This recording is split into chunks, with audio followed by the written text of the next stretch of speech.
ഭഗവത്ഗീത നമ്മുടെ 2ാം അധ്യായം കഴിഞ്ഞു. നല്ല ഭംഗിയിൽ പാരായണമൊക്കെ ചെയ്തു. സാഖ്യം യോഗം കഴിഞ്ഞ് 71 ശ്ലോകങ്ങൾ ഉണ്ടായിരുന്നു. ശ്രമണോത്സവം എത്രയോ ശ്ലോകങ്ങൾ? യെസ്, 72 ശ്ലോകങ്ങൾ. ഇനി കർമ്മയോഗത്തിലേക്ക് പോവാം. അപ്പോ 2ാം അധ്യായം സംഗ്രഹം ചോദിക്കുകയാണെങ്കിൽ ഒരു പക്ഷേ 17 ഭഗവത്ഗീതയിലെ എല്ലാ അധ്യായങ്ങളും 18 അധ്യായങ്ങളുടെയും സംഗ്രഹമായിട്ട് വേണം നമ്മൾ ഈ സാഖ്യയോഗത്തെ എടുക്കാം. ഇനി നമുക്ക് ശരിക്കും ഒരു തരത്തിൽ ഭഗവത്ഗീത ഓരോ അധ്യായങ്ങളായിട്ട് പോവുക. ഇവിടെ വരുന്നത് കർമ്മയോഗം. സോറി, ഈ കർമ്മയോഗം പറയുമ്പോ ഇതിൽ കർമ്മയോഗത്തിൽ പറയാൻ പോകുന്നത് കർമ്മത്തിന്റെ ശ്രേഷ്ഠതയെ കുറിച്ച് അർജുനോട്. അർജുന കർമ്മം ചെയ്യൂ എന്ന് പറഞ്ഞിട്ട് അദ്ദേഹം അടുത്ത ചാപ്റ്ററിൽ വരാൻ പോണത് ജ്ഞാന കർമ്മ സന്യാസ യോഗം. സന്യാസം എന്ന് ത്യജിക്കല, ആ കർമ്മത്തെ ത്യജിക്കാൻ പറയാ കൃഷ്ണൻ. അപ്പൊ നമുക്ക് തോന്നും ഇപ്പൊ കൺഫ്യൂഷൻ ആണോ? അങ്ങനെ വളരെ ക്ഷമയോടെ ഓരോ അധ്യായങ്ങളും കഴിയുമ്പോഴാണ് നമുക്ക് ഇതിനെ കുറിച്ചൊരു കാഴ്ചപ്പാടുണ്ടാവുക. ആദ്യം ഭഗവത്ഗീത പഠിക്കണമെങ്കിൽ ഒരു ശ്ലോകം അവിടെ നിന്ന് എടുത്ത് അല്ലെങ്കിൽ ഈ അധ്യായത്തിൽ നിന്ന് എടുത്ത് വ്യാഖ്യാനിക്കുക എന്ന് പറഞ്ഞാൽ അത് ശരിയായ രീതിയല്ല. അത് എത്രയോ വർഷങ്ങളായി നിരന്തര സ്മരണയോടെ എന്താ പറയുക സ്വാധ്യായമായിട്ട് എടുത്തിട്ട് മനനം ചെയ്ത് ധ്യാനിക്കേണ്ട ശ്ലോകങ്ങളാണ്. ആ ക്ഷമയില്ലെങ്കിൽ ഈ ഗ്രന്ഥത്തിനെ സമീപിക്കുന്നത് ശരിയല്ല എന്ന് ഞാൻ പറയാം. കർമ്മയോഗം, കർമ്മത്തിന്റെ ശ്രേഷ്ഠതയെ കുറിച്ച് അർജുനനോട്, ഇവിടെ അർജുനൻ എന്നതിനേക്കാളും നമ്മൾ ഓരോരുത്തരോടും തത്വമായിട്ടിരിക്കുന്ന, ആത്മജ്ഞാനമായിട്ടിരിക്കുന്ന, എല്ലാറ്റിലും നിറഞ്ഞിരിക്കുന്ന നമ്മുടെ ഉള്ളിലുള്ള കൃഷ്ണൻ എന്ന തത്വം അതൊരു ക്യാരക്ടറായിട്ടൊരു പുസ്തകത്തിൽ കൊണ്ടുവയ്ക്കും വ്യാസൻ പറയുകയാണ്. അപ്പോ ഇതൊരു രചനാ രീതിയാണ്. ഒരാൾ ചോദിക്കുന്നു, ഒരാൾ ആൻസർ ചെയ്യുന്നു. അത് ഞാൻ പറഞ്ഞു. ഇപ്പൊ അഷ്ടവക്ര ഗീത, അത് അവിടെ ജനകനാ ചോദിക്കണേ, വലിയ മഹർഷി. ഉത്തരം പറയുന്നത് ആരാ? അഷ്ടാവക്രന. അപ്പൊ ആരാരോട് പറയുന്നു എന്നതിലല്ല, എന്ത് പറയുന്നു എന്നതിലാണ്. എന്താ തത്വം? തത്വം പറഞ്ഞതൊക്കെ ഉപനിഷത്തിലെ തത്വങ്ങളാണ്, വേദങ്ങളിലെ തത്വങ്ങളാണ്. വേദങ്ങളുടെ അന്തമാണ് ഉപനിഷത്തുകൾ, ബ്രഹ്മസൂത്രങ്ങൾ. ഒരു തരത്തിൽ ഭഗവത്ഗീതയിൽ നിറയെ ഉപനിഷത്ത് മന്ത്രങ്ങളുണ്ട്. തത്വാവബോധത്തെ മനനം ചെയ്യാൻ വേണ്ടിയിട്ടാണ് ഗീത എന്ന് ഊട്ടി ഊട്ടി ഊട്ടി വീണ്ടും വീണ്ടും നമ്മൾ പറയണം. അപ്പൊ ഈ അധ്യായത്തിൽ കർമ്മത്തിന്റെ ശ്രേഷ്ഠത എന്ന് പറയുമ്പോൾ നമ്മൾ ഏറ്റവും മനസ്സിലാക്കേണ്ടത് യുദ്ധത്തിന് മുമ്പ് യുദ്ധം വെടിഞ്ഞ്, യുദ്ധം ചെയ്യാതെ എല്ലാം വെടിഞ്ഞ് ആ ഒരു മൈൻഡ് സെറ്റിലായിരുന്നു അർജുനന്റെ അവസാനത്തെ പറച്ചിലുകൾ. കാരണം കൃഷ്ണ, എനിക്ക് എൻ്റെ വീട്ടുകാരെ, സ്വന്തക്കാരെ, ഗുരുക്കന്മാരെ കൊന്നിട്ടുള്ള സന്തോഷം വേണ്ട, നമുക്ക് ഓർമ്മയുണ്ട്. അപ്പൊ ഒരു തരത്തിൽ അർജുനന്റെ മൈൻഡ് സെറ്റ് എന്തായിരുന്നു? നീ വിട്ട് സന്യാസം ചെയ്താലും എനിക്ക് കുഴപ്പമില്ല, ഇത് വേണ്ട, എനിക്ക് സുഖം വേണ്ട. നമുക്കറിയാം അങ്ങനെയാണ് ആ ചാപ്റ്റർ പോയത്, അല്ലെ? അപ്പൊ ഇവിടെ ഭാരതീയ ഗ്രന്ഥങ്ങളോട് അല്ലെങ്കിൽ അഹിംസ എന്നുള്ള രീതിയിലൊക്കെ നമ്മൾ പറയുമ്പോൾ നമ്മൾ വിചാരിക്കും കൃഷ്ണൻ യുദ്ധത്തിനെ പ്രേരിപ്പിച്ചു, അല്ലെ? എന്തൊക്കെ വ്യാഖ്യാനങ്ങളാ. ഒരിക്കലും ഇവിടെ യുദ്ധം വെടിഞ്ഞ് കാട്ടിൽ പോയി ആത്മലാഭാർത്ഥം സന്യാസ ജീവിതം നയിക്കാനുള്ള അർജുനന്റെ തീരുമാനത്തിനെതിരെ ഭഗവാൻ കൃഷ്ണൻ ശക്തമായ വാദമുഖങ്ങൾ, വളരെ ശക്തമായ വാദങ്ങളായിരുന്നു നമ്മൾ കഴിഞ്ഞ ചാപ്റ്ററിൽ കണ്ടിരുന്നത്. വളരെ ശക്തമായിരുന്നു. ഇനി അതിലേക്ക് പോകുമ്പോൾ നമ്മൾ നീണ്ടുപോകും. അതിനിടയിൽ ഫല ഇച്ഛ കൂടാതെ കർമ്മം ചെയ്യാൻ മാത്രമേ അർജുനൻ അധികാരമുള്ളൂ എന്ന് വളരെ ഉപദേശിക്കുകയും ചെയ്തു, കൃത്യമായിട്ട് ഉപദേശിച്ചു. ഫലേച്ഛ 55ാമത്തെ ശ്ലോകം നമുക്ക് ഓർമ്മയുണ്ട്. സാഖ്യയോഗത്തില് സ്ഥിതപ്രജ്ഞയെ കുറിച്ച് പറയുന്ന ഒരവസ്ഥ, അത് വളരെ ഇമ്പോർട്ടൻ്റ് ആയിരുന്നു, അല്ലെ? പിന്നീട് ജ്ഞാനമാർഗത്തെ പ്രകീർത്തിച്ചുകൊണ്ടാണ് 2ാം അധ്യായം അവസാനിക്കുന്നത്. പിന്നെ അവിടുന്ന് ജ്ഞാനകർമ്മ സന്യാസ യോഗമാണ് 3ാം അധ്യായം. അപ്പോൾ ആത്മശ്രേയസ്സിന് ഏത് മാർഗമാണ് താൻ പിന്തുടരേണ്ടതെന്ന് സ്വാഭാവികമായും അർജുനൻ സംശയിക്കും. മൂന്നാമത്തെ എത്തുമ്പോഴേക്കും വീണ്ടും സംശയമായി. സംശയമില്ലെങ്കിൽ ഇത്ര ചാപ്റ്ററിലേക്ക് വരില്ലല്ലോ. സംശയങ്ങള്, മനസ്സിലാക്കലുകള്, അതിന്റെ ആഴത്തിലേക്കുള്ള പിന്നെയും ഉള്ള പോക്ക്, അങ്ങനെ വേദാന്ത അവബോധത്തെ സംശ്ലേഷിച്ച് കൊണ്ടുവന്ന് തത്വവിചാരം ഊട്ടിയുറപ്പിക്കലാണ് ഈ ഗ്രന്ഥത്തിന്റെ ലക്ഷ്യം. ഒരു തരത്തില് ഇപ്പൊ ഈ ഗ്രന്ഥങ്ങളൊക്കെ എടുക്കുമ്പോ ഒരു എന്താ പറയാ, നമ്മുടെ ഒരു ആഹ്ലാദം വരിക എന്ന് പറഞ്ഞാൽ ഒരു ഗുരു ശിഷ്യനാണ് അല്ലെ. ഗുരുവും ശിഷ്യനും തന്നെയാണ് തമ്മിലുള്ള ഉള്ളു തുറന്ന. ഇപ്പൊ ഞാനിപ്പോ ആദ്യം ചൊല്ലിയ ഓം സഹനാവതു, നമ്മൾ പരസ്പരം സഹിക്കുമാറാകണം, യൂണിറ്റി ഉണ്ടായിരിക്കും. സഹനവും ഭുനക്തു, ഭുജിക്കുക എന്ന് പറഞ്ഞാൽ ഇവിടെ അർത്ഥം ലോകത്തെ ഭുജിക്കുക, അറിവിനെ ഭുജിക്കുക, ജ്ഞാനത്തെ ഭുജിക്കുക. കൂട്ടമായിട്ടാണ്. സഹവീര്യം ഉണ്ടാവട്ടെ, വിദ്വേഷമില്ലാതിരിക്കട്ടെ, നമ്മൾ വിദ്വേഷിക്കാതിരിക്കട്ടെ. ഇവിടെയാണ് ഗുരു ശിഷ്യ പാരമ്പര്യം എന്ന് പറയുന്നത്, പാരസ്പര്യം എന്ന് പറയുന്നത്. ഇപ്പൊ സ്വാമി മുക്താനന്ദയതിയുടെയും ഒക്കെ ആദ്യത്തെ ഗുരുവായിട്ടുള്ള, എൻ്റെ ആദ്യത്തെ ഗുരു, അദ്ദേഹത്തിന്റെ ഗുരു തന്നെ ചൈതന്യതിയുടെ ഗുരു ഉണ്ട്, നടരാജ ഗുരു.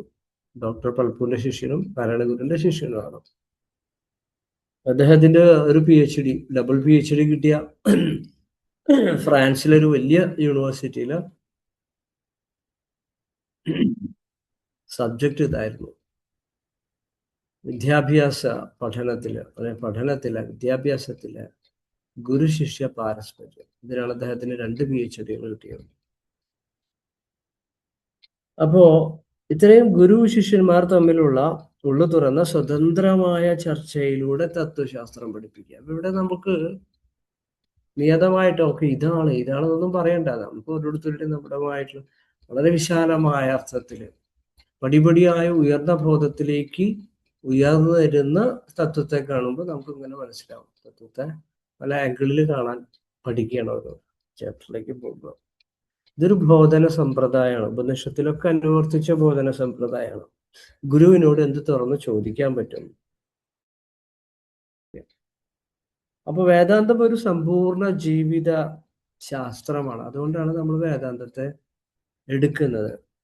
അവിടെയാണ് നമ്മൾ മനസ്സിലാക്കേണ്ടത് ഈ വേദാന്തവും വേദങ്ങളും ഉപഭാഗങ്ങളും ഇതൊക്കെ എഴുതിയത് ഒരാളെ പേരിലാണ് വന്നിട്ടുള്ളത്, വേദവ്യാസൻ. അപ്പൊ എന്തുകൊണ്ട് അദ്ദേഹം ഗീത എഴുതി? എത്രയോ സമുദ്രമാകുന്ന ഒരു ജീവിതശാസ്ത്രമാകുന്ന വേദത്തെ ക്രോഡീകരിക്കുക അദ്ദേഹം ചെയ്ത. കഴിഞ്ഞ ദിവസം ഇവിടെ ആരോ എൻ്റെ അടുത്ത് ചോദിച്ചു, നമ്മൾ സിബി സിസ്റ്ററാന്ന് തോന്നുന്നു. സിബി സിസ്റ്റർ അവിടെ ഉണ്ടാ? മയക്കം തുറക്കോ സിബി സിസ്റ്റർ? ഹലോ.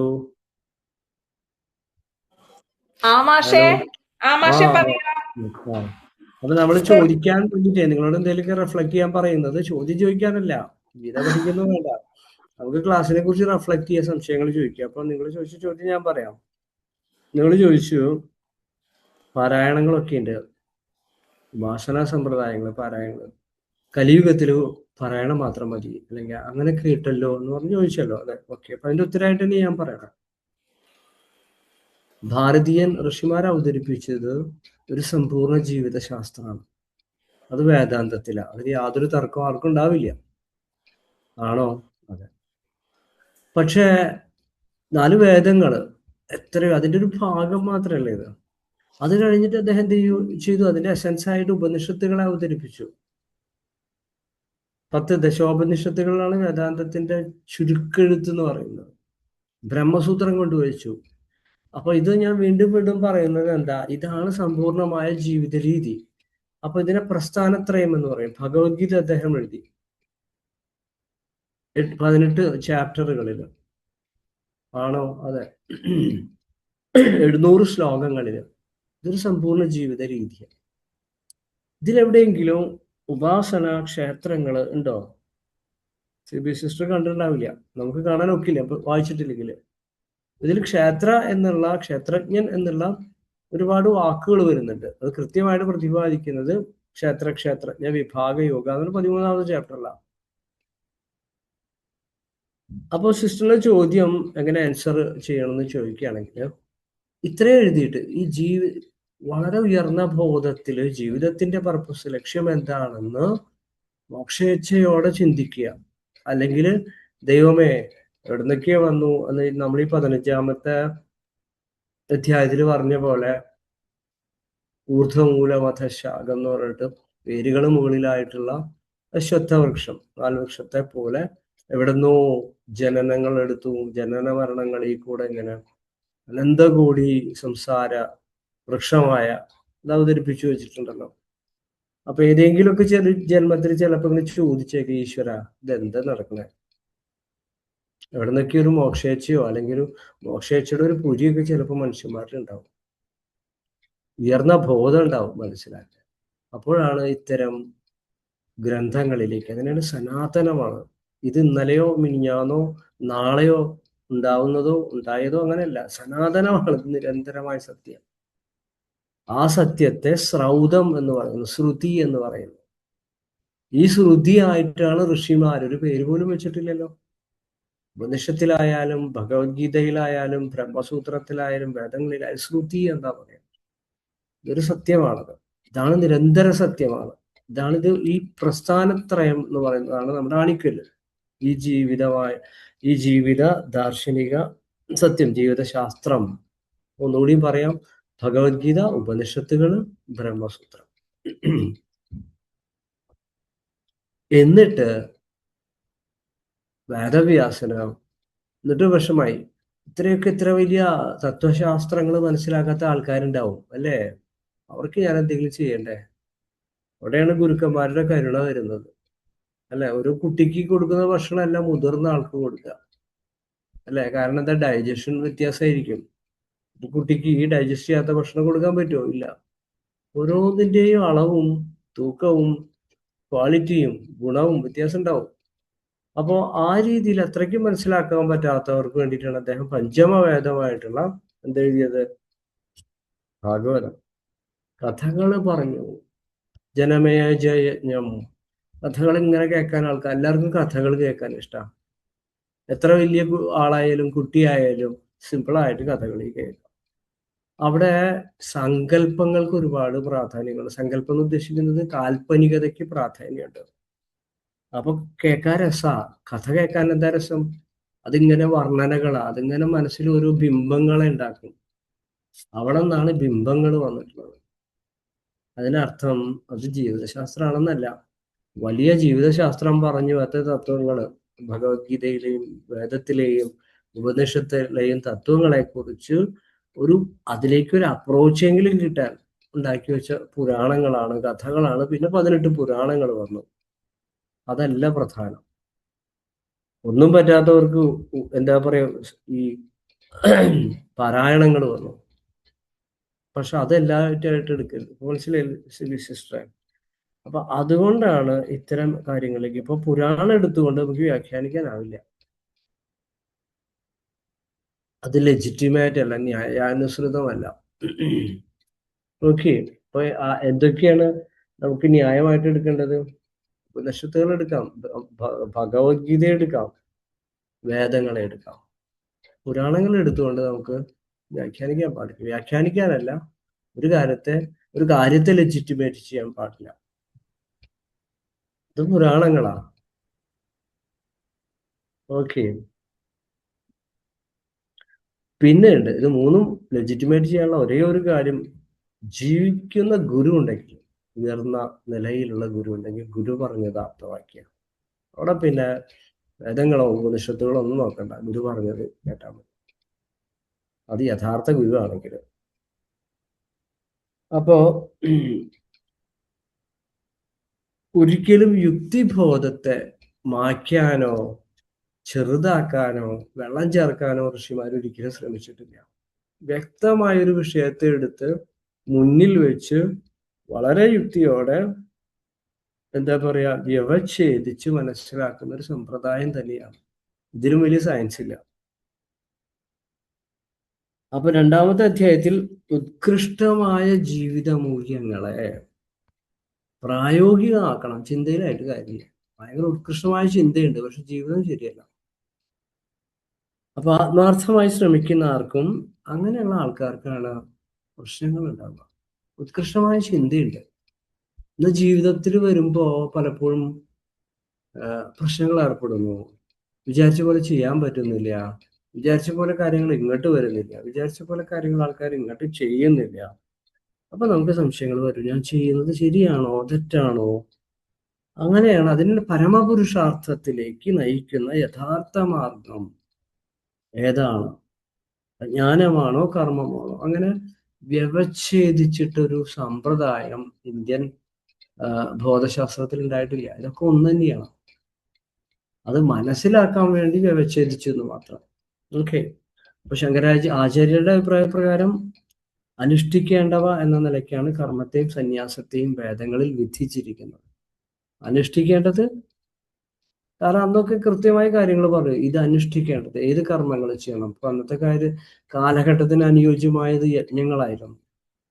അപ്പൊ നമുക്ക് ഭഗവത്ഗീത എടുക്കുമ്പോൾ എന്താ എന്ന് പറയുന്നുണ്ട് അല്ലെ?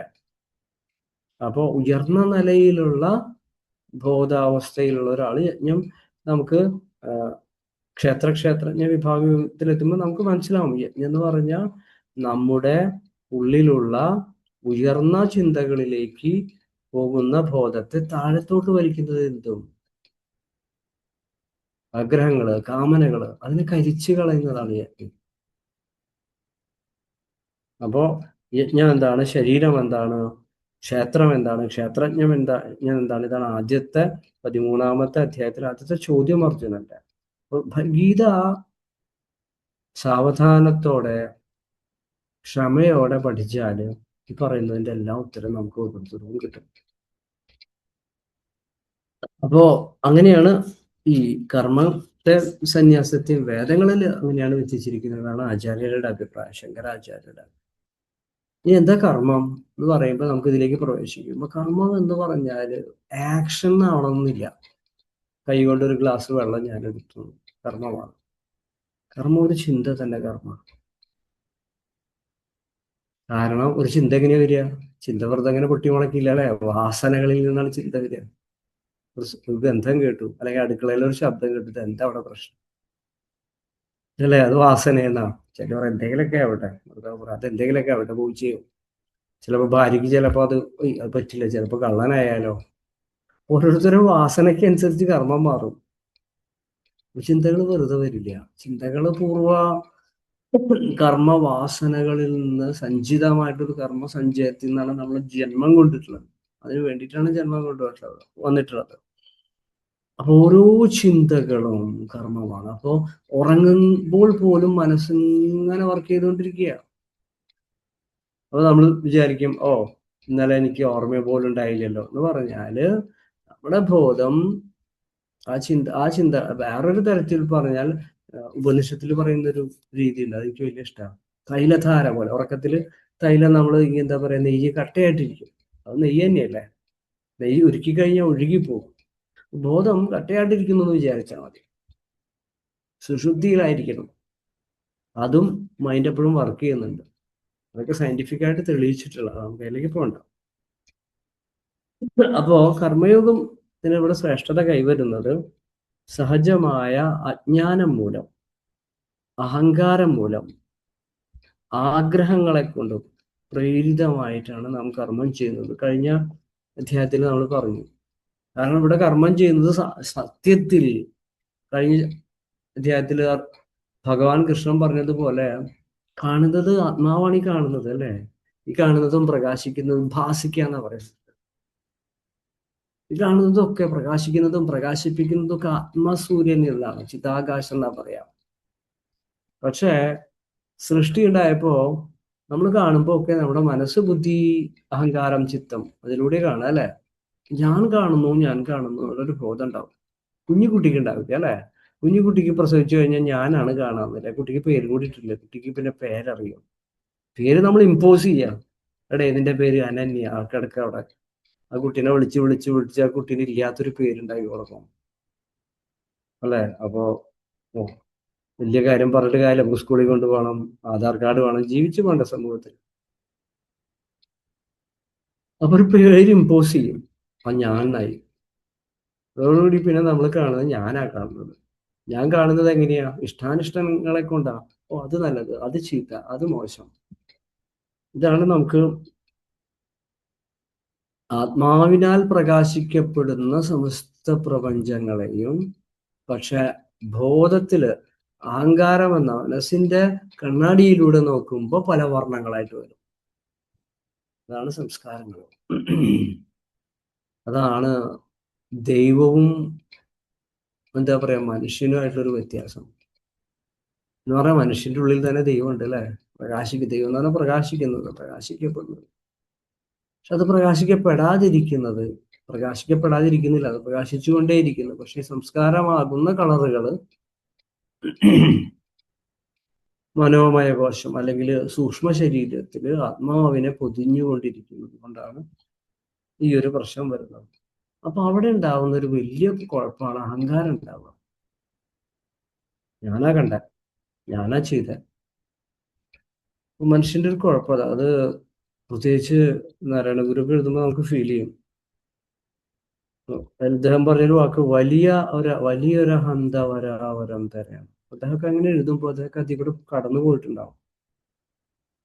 നമ്മുടെ ബോധം പ്യൂറാവും തോറും, പ്യൂർ എന്ന് പറഞ്ഞാലും ശുദ്ധമാകുക, മനസ്സ് ശുദ്ധമാകുക, പ്രവൃത്തി ശുദ്ധമാകുക.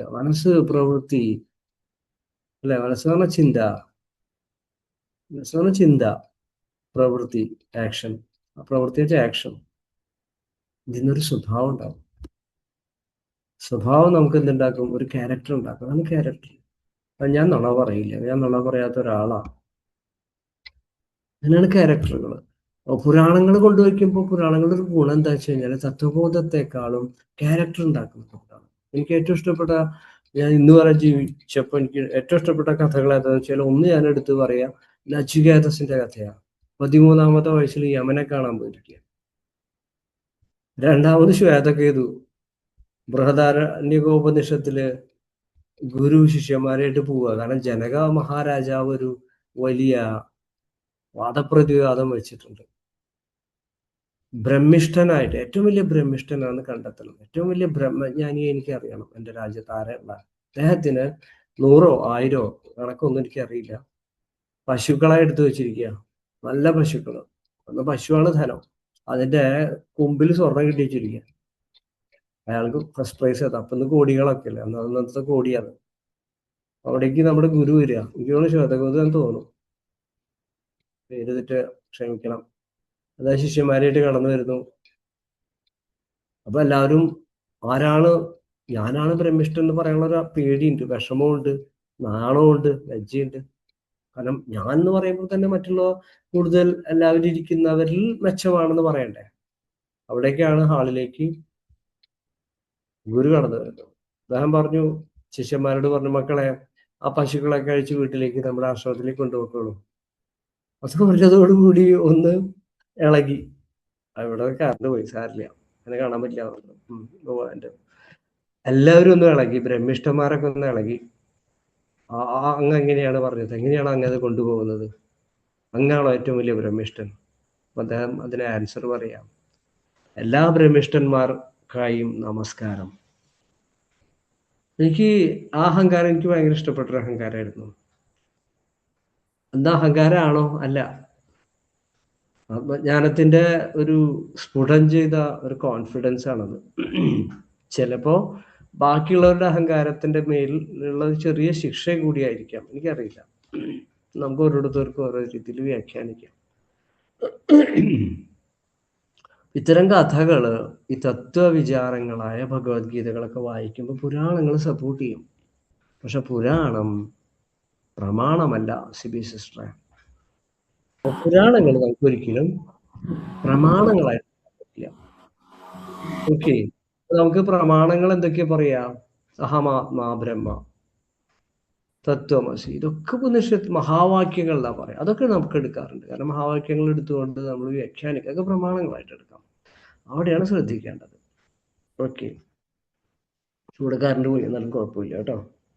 അപ്പൊ അതാണ് ശ്രദ്ധിക്കേണ്ടത്. അപ്പൊ ഇനി ഈ സഹജമായിട്ട് നമുക്ക് മനുഷ്യന് ക്ലേശം വരുന്നത് ഇവിടെ നിന്നാണ്.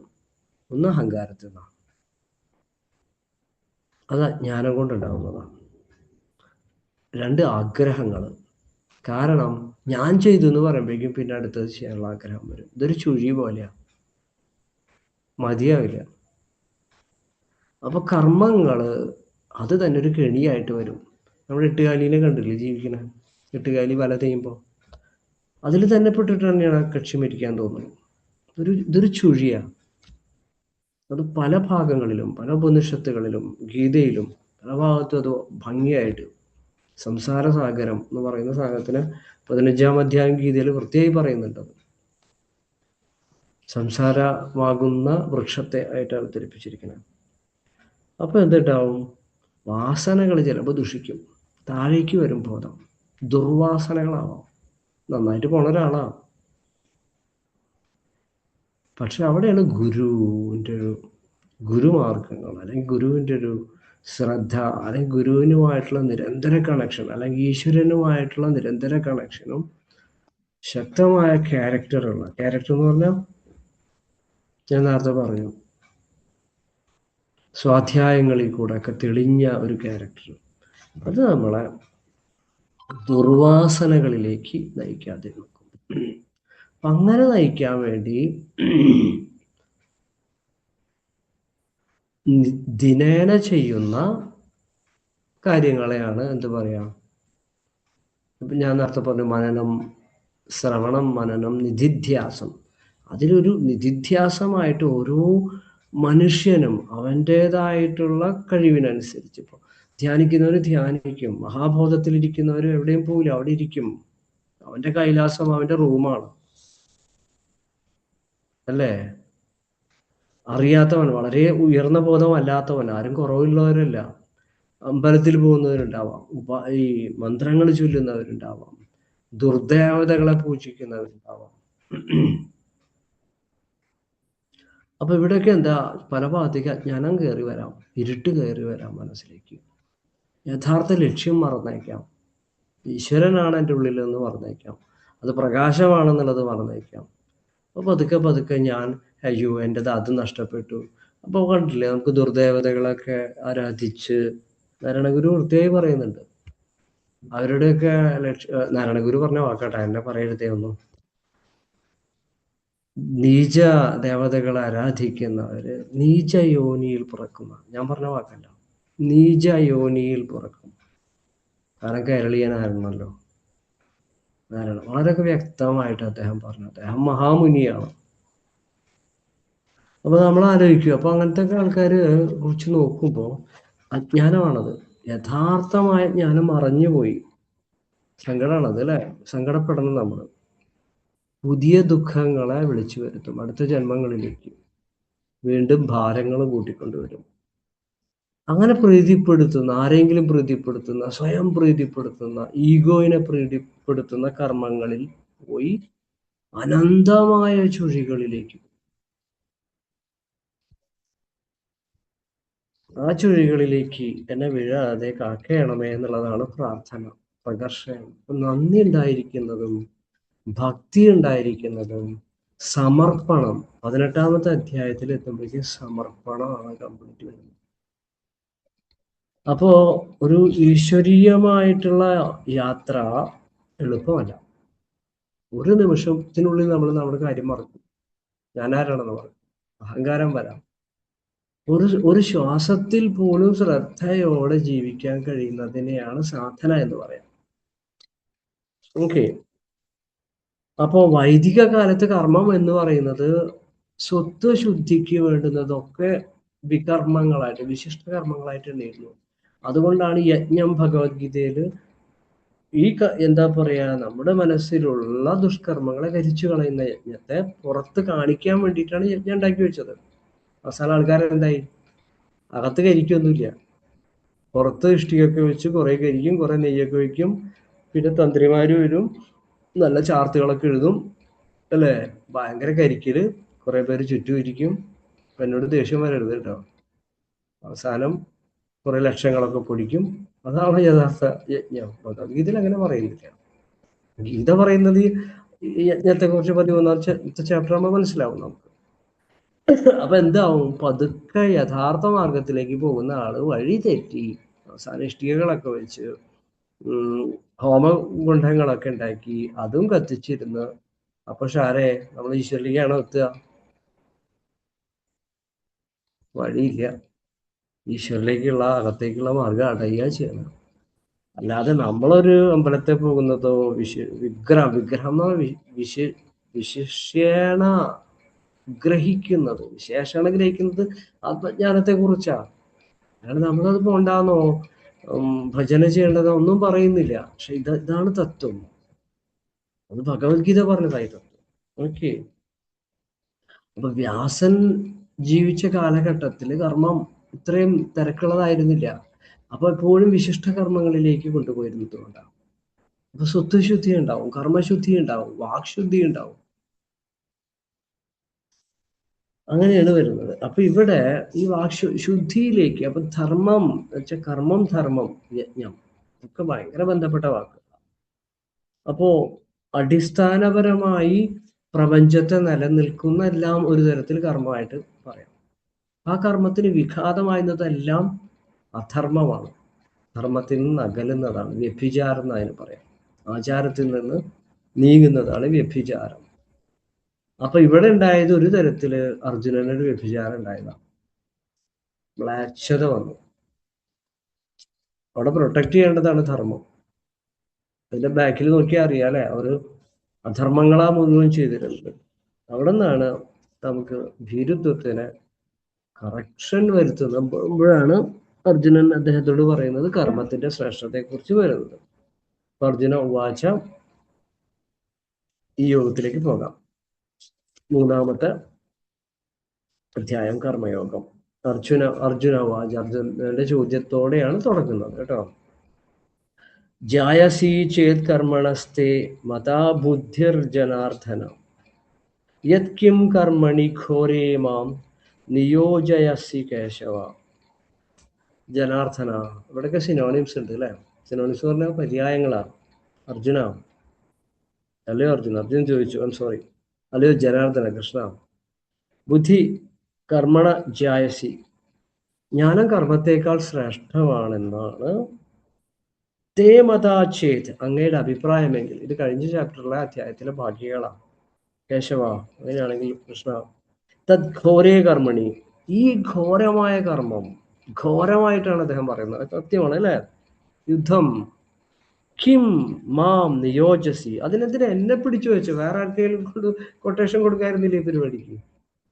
എന്റെ ഗുരുക്കന്മാരെ കൊല്ലാൻ, എന്റെ അമ്മാവന്മാരെ, എന്റെയും കുടുംബക്കാരെ കൊല്ലാൻ എന്തിനാണ് ഈ ഘോരകർമ്മത്തിന് നീ എന്നെ ഏൽപ്പിച്ചത്? നീ തന്നെ പറയുന്നു ജ്ഞാനമാണ് കർമ്മത്തേക്കാൾ ശ്രേഷ്ഠം. അപ്പൊ 3-ാമത്തെ ചാപ്റ്റർ ചെറിയ തത്വവിചാരത്തിലല്ല തുടങ്ങുന്നത്, ശക്തമായ ഒരു തത്വവിചാരം കൊണ്ടുവച്ചിട്ടാ പോണം. നല്ല ചോദ്യങ്ങളിൽ നിന്നാണ് നല്ല ഉത്തരങ്ങൾ.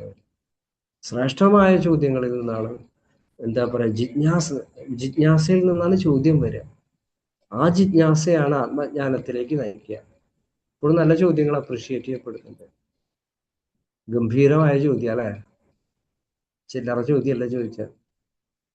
എന്തെങ്കിലും കുഴപ്പമുണ്ടോ? ജ്ഞാനം കർമ്മത്തേക്കാൾ ശ്രേഷ്ഠല്ലേ?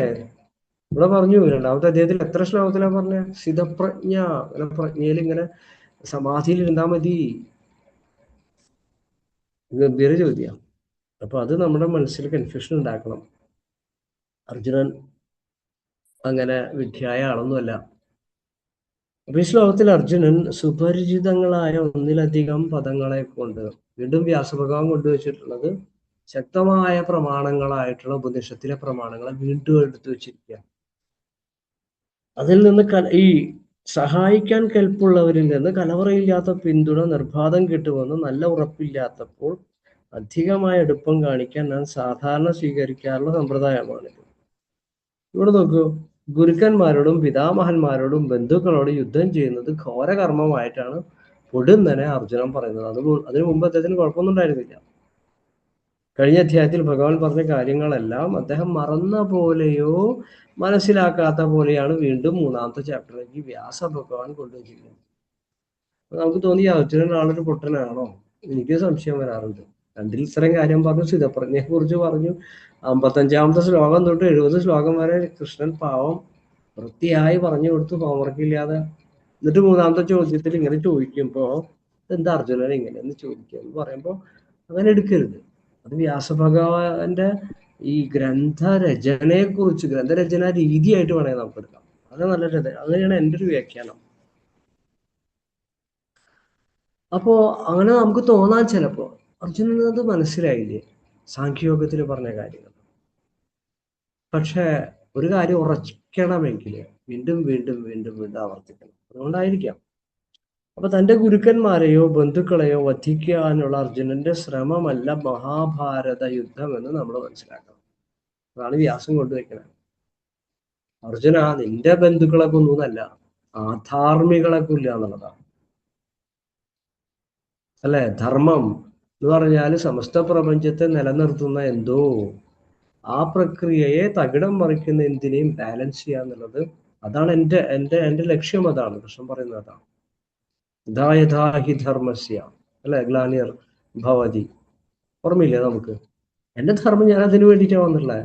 ധർമ്മത്തിന്റെ സ്രോതസ് ഞാനാണ്, എന്നിൽ നിന്നാണ് ധർമ്മം ഉണ്ടായിരിക്കുന്നത്, വരുന്നുണ്ട്. അപ്പൊ അതുകൊണ്ട് ഇവിടെ മമത ഉണ്ടായതാണ് അർജുനന്റെ പ്രശ്നമായിട്ട് അദ്ദേഹം പറയുന്നു. അപ്പൊ യുദ്ധത്തിൽ രണ്ട് സേനകൾ ഏറ്റുമുട്ടുന്നു. ഇത് രണ്ട് ആദർശങ്ങളെ ആയിട്ടാണ് നമ്മൾ കാണേണ്ടത്. അർജുനന്റെ അമ്മാവൻ, അർജുനന്റെ ഗുരു, അർജുനന്റെ അമ്മായിയുടെ മകള് എല്ലാം കണ്ടു കഴിഞ്ഞാൽ പ്രശ്നമാണ്. അപ്പൊ നമുക്ക് ഗീതയുടെ വ്യാഖ്യാനിക്കാൻ കുറച്ച് പ്രശ്നം ഉണ്ടാവും.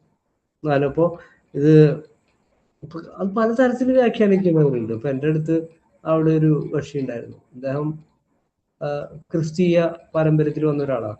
ഞങ്ങൾ ഭയങ്കര തമാശയാണ്, ഞങ്ങളോട് ഭയങ്കര സ്നേഹം. അപ്പൊ അദ്ദേഹം പറഞ്ഞു, നിങ്ങളുടെ ഈ പഞ്ചപാണ്ഡവന്മാരെ കഥ എന്താ? ഞാൻ വെച്ചാൽ എന്താണ് വർഗീസേട്ടാ? അത് 5 ആള് കൂടി ഒരു സ്ത്രീ ഒരാളെ കല്യാണം കഴിച്ചു. ഇതൊരു വലിയ കാര്യമാണോ? വർഗീസേട്ടൻ്റെ ആംഗിൾ കറക്റ്റ് അല്ലേ? ഞാൻ പറഞ്ഞ വർഗീസേട്ടൻ പറഞ്ഞ കറക്റ്റാണ്. അപ്പൊ ഓരോ ആംഗിളുകൾ നോക്കും. നമ്മൾ എവിടെ നിന്ന് നോക്കുന്നു, നമ്മുടെ ബോധത്തിന്റെ ഏത് ലെവലിൽ നിന്ന് നോക്കുന്നു, നമുക്ക് വലിയ കാര്യമാണ് അത്. അപ്പൊ ഇവിടെ ആരുമായിട്ട് യുദ്ധം ചെയ്തതല്ല, ധാർമ്മിക പക്ഷത്തുള്ളവരുമായിട്ട് യുദ്ധം ചെയ്തതാണ്. അപ്പൊ ഭഗവാൻ ഇവിടെ വീണ്ടും വീണ്ടും കൺഫ്യൂഷൻ ഉണ്ടാക്കുന്നുണ്ട്. ഭഗവാന്റെ ഉത്തരം ഇതാണ്: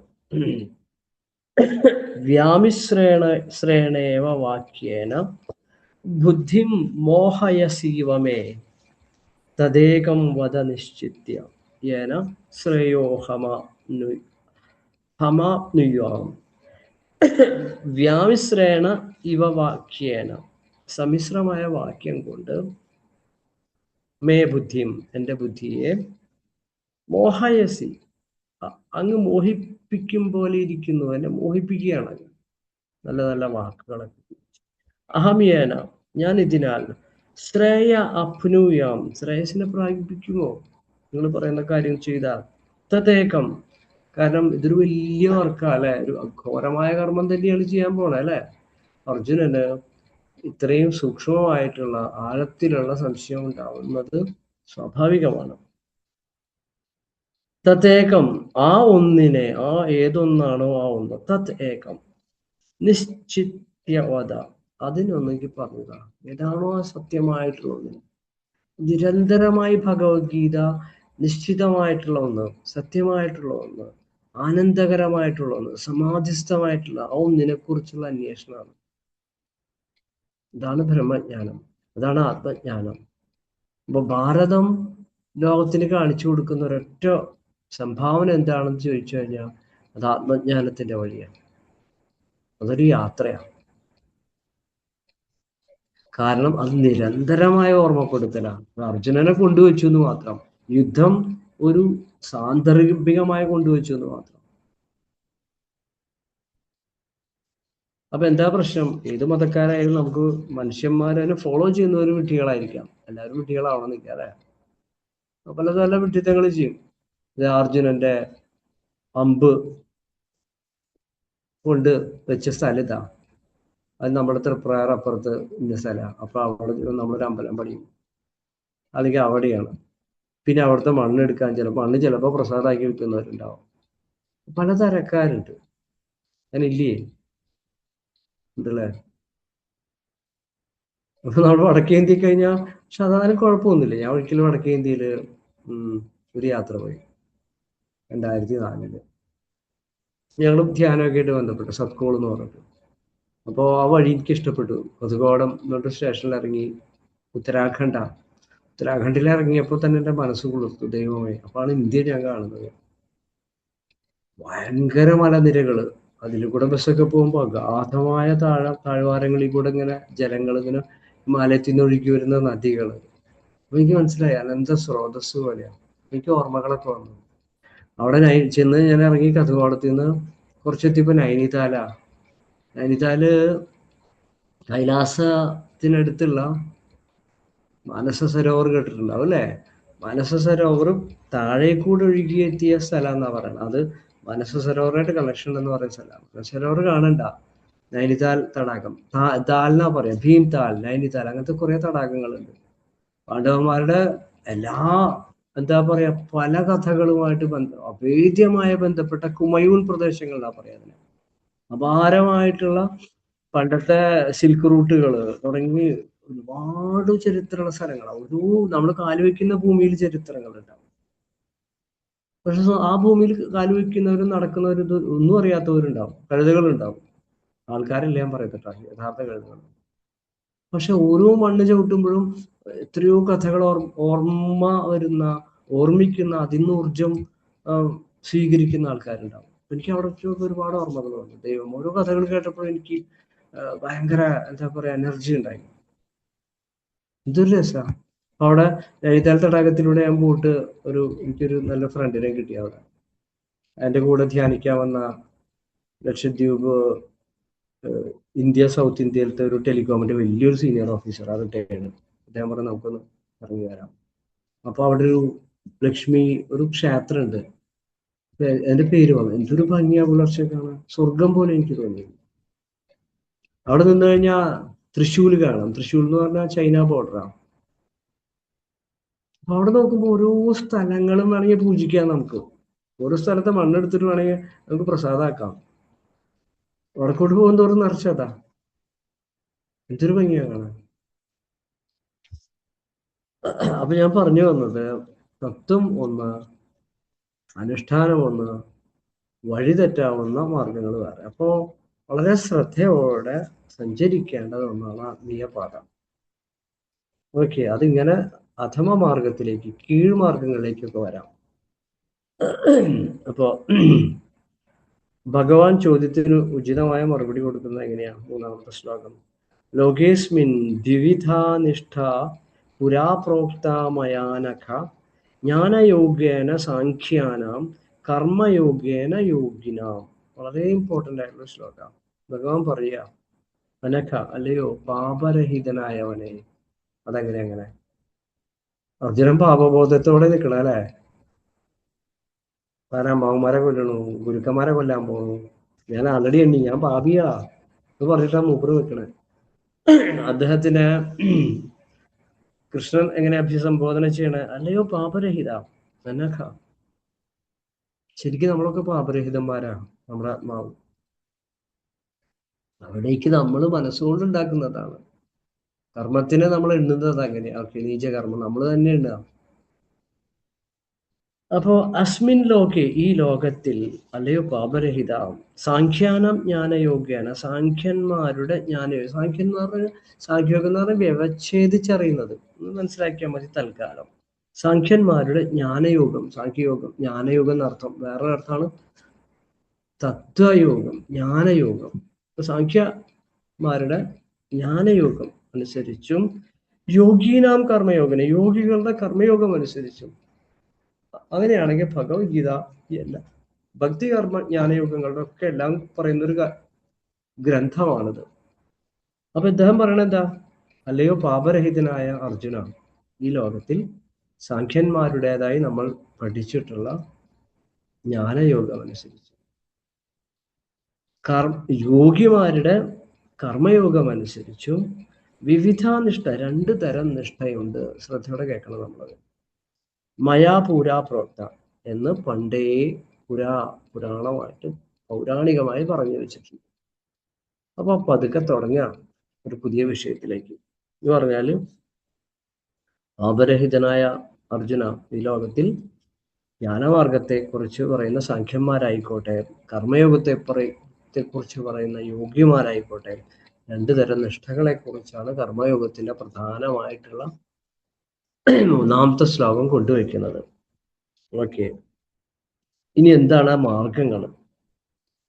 ഒന്ന് പ്രവൃത്തി മാർഗം, രണ്ട് നിവൃത്തി മാർഗം എന്ന് വേണമെങ്കിൽ പറയാം. പ്രവൃത്തി എന്ന് പറഞ്ഞാൽ കർമ്മങ്ങളിലൂടെ, കർമ്മശുദ്ധികളിലൂടെ വിശിഷ്ട, അത് വേറെ അധ്യായത്തിൽ വരുന്നുണ്ട് കേട്ടോ. കർമ്മത്തെ വികർമ്മം അകർമ്മം എന്നൊക്കെ പറഞ്ഞിട്ട് മൂന്നായി വ്യവച്ഛേദിക്കുന്നുണ്ട്. അകർമ്മം എന്ന് പറഞ്ഞാൽ കർമ്മം ചെയ്തുകൊണ്ടിരിക്കുന്നു, പക്ഷെ കർമ്മത്തിന്റെ യാതൊരുവിധ ലാഞ്ചനയോ നമ്മുടെ ബോധത്തെ, ചിത്തത്തെ ബാധിക്കുന്നില്ല. ശുദ്ധമായിക്കൊണ്ടിരിക്കുക, എന്ത് ചെയ്താലും നമ്മൾ ശുദ്ധ. അത് വലിയ ഉയർന്ന ഒരു അവസ്ഥയാണ്. വികർമ്മം, നമുക്ക് സൂക്ഷ്മമായ അഹങ്കാരമുണ്ട്.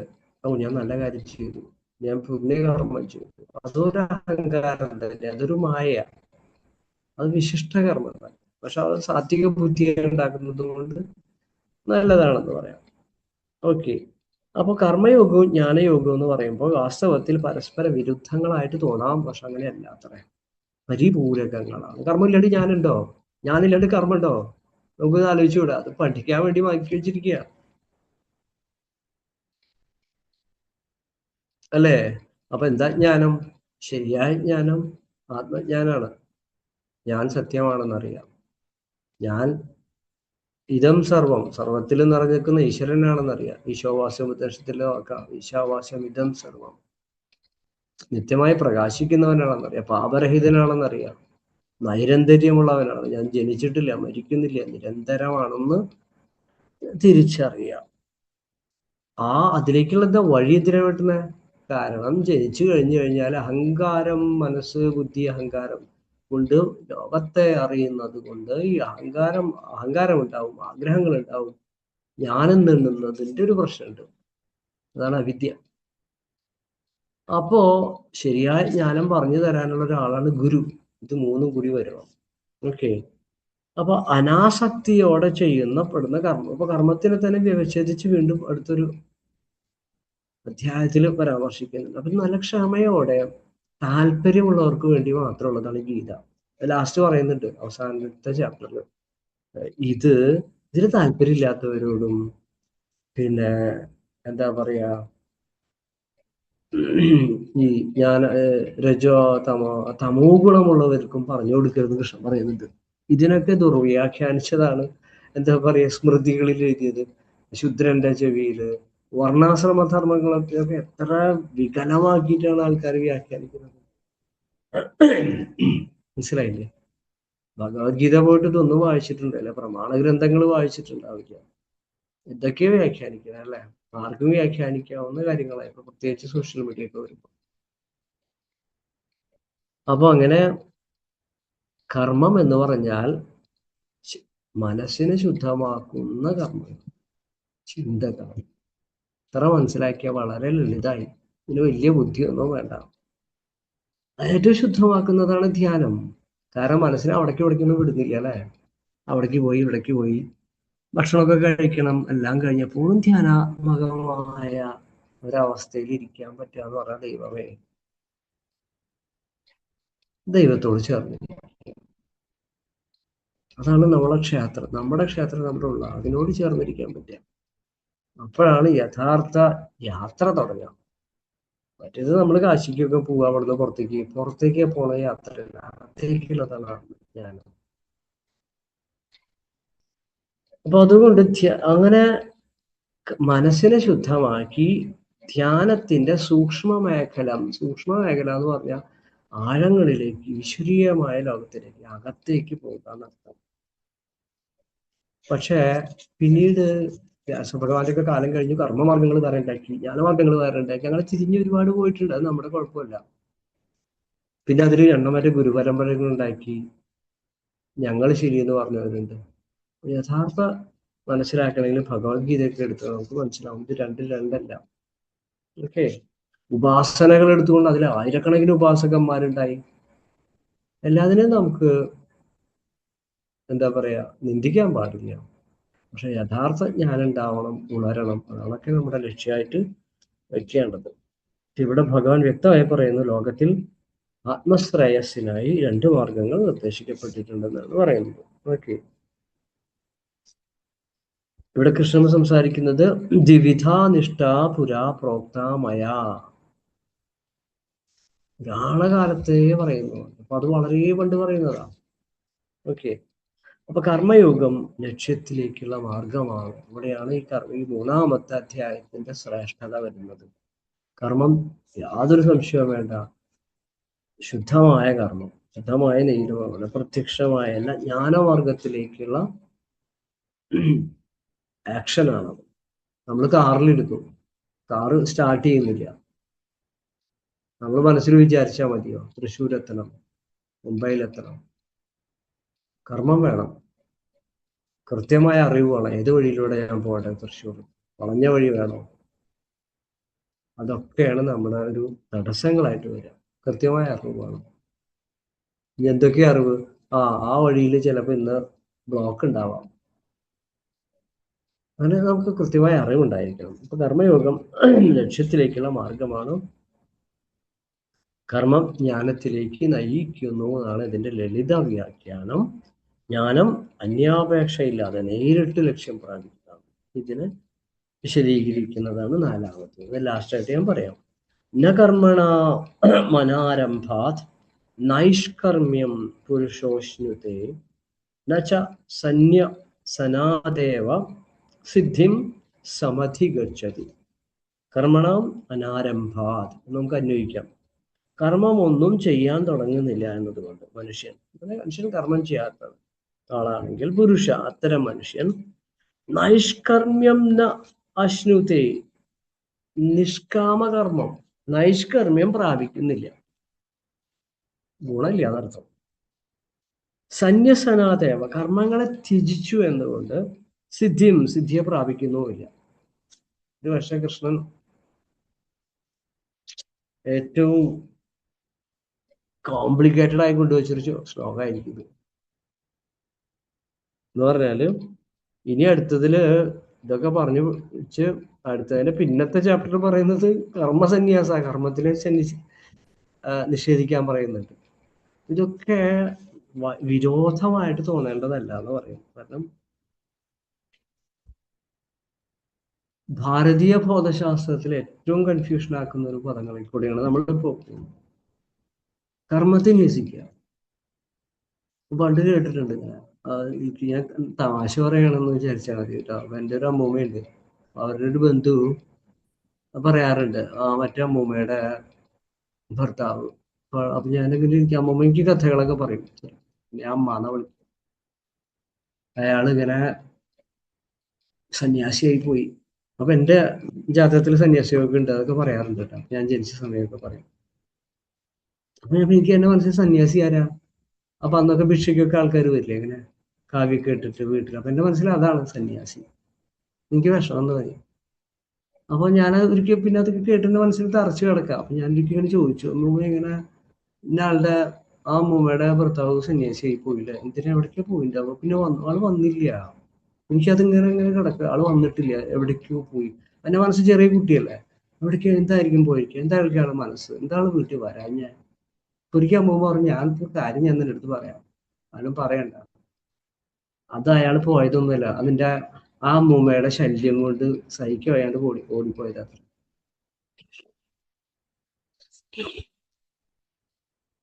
അപ്പൊ സന്യാസം പലതരത്തിലുണ്ടാവാം എന്ന് പറയാൻ വേണ്ടിയിട്ടാണ് ഞാൻ ആ കഥ പറഞ്ഞത്. ഞാൻ തമാശ മോശമായ രീതിയിൽ പറഞ്ഞതല്ല. സന്യസിക്കുക എന്ന് പറഞ്ഞാൽ ശരിയായ അർത്ഥം നമുക്കറിയാം. 15, 13, 14, 15 എനിക്കിങ്ങനെ പോകുന്നുണ്ട്. കർമ്മസന്യാസ യോഗം എത്തുമ്പോഴേക്കും 5-ാമത്തെ അധ്യായത്തിൽ വിശദമായിട്ട് പറയുന്നുണ്ട്. നിസിക്കുക എന്ന് പറഞ്ഞാല് കർമ്മത്തിന്റെ ഫലങ്ങളെ ത്യജിക്കുക, അഹങ്കാരങ്ങളെ ത്യജിക്കുക, ഞാനാണ് ചെയ്തതെന്ന് ത്യജിക്കുക, എൻ്റെ ഞാൻ ബോധം ത്യജിക്കുക.